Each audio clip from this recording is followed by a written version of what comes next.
নমস্কার বন্ধুরা, আজ বানাবো মশলা ম্যাগি। তো সকাল থেকেই একদম বৃষ্টি হচ্ছিল, তার জন্য একদম বেশ ভালো ওয়েদারও ছিল। তার জন্য দেখো আমি ম্যাগি বানানোর জন্য কী কী উপকরণ নিয়েছি সেটা স্ক্রিনের মধ্যে দিয়ে দিয়েছি, সেটা তোমরা অবশ্যই দেখে নিও। দেখে নিলেই বুঝতে পারবে আমি এখানে কী কী দিয়েছি। তবুও তার সাথে আমি বলছি গাজর কুচি, পেঁয়াজ কুচি, কাঁচা লঙ্কা কুচি, ধনেপাতা কুচি, এই সমস্তগুলো একসঙ্গে কুচিয়ে নিয়েছি ভালোভাবে। তারপর দেখো ফ্রাই করে নিচ্ছি সাদা তেলের মধ্যে।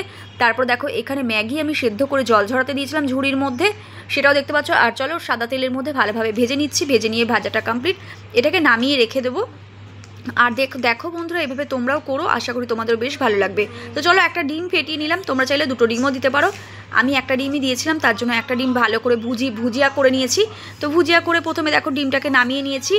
এই রয়েছে ভুজিয়া, ডিমের ভুজিয়া, আর এই রয়েছে ভাজা ভেজিটেবিলগুলো রয়েছে। আর এখানে দেখো এখানে একসঙ্গে সাদা তেলটা গরম করে আবারও ডিম, ভুজিয়া আর সবজি একসঙ্গে দিয়ে নিলাম। ফ্রাই করা যে সবজিগুলো রাখা ছিল তার মধ্যে দিলাম একটু কাশ্মীরি লঙ্কার গুঁড়ো, একটু দুটো ম্যাগি মশলার পাউডার, আর তার সাথে টমেটো সস, আর তার সাথে চিলি সস। এই সমস্ত একসাথে ভালোভাবে নাড়াচাড়া করে নিতে হবে।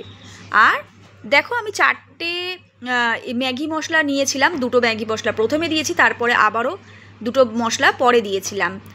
তো দেখতে পাচ্ছ বেশ ভালোভাবে একটু সামান্য জল দিতে হবে। যে পরে দিলাম আরও দুটো মশলা ছিল, তো সেই দুটো বাকি দুটো মশলা পরে দিয়েছিলাম কেটে।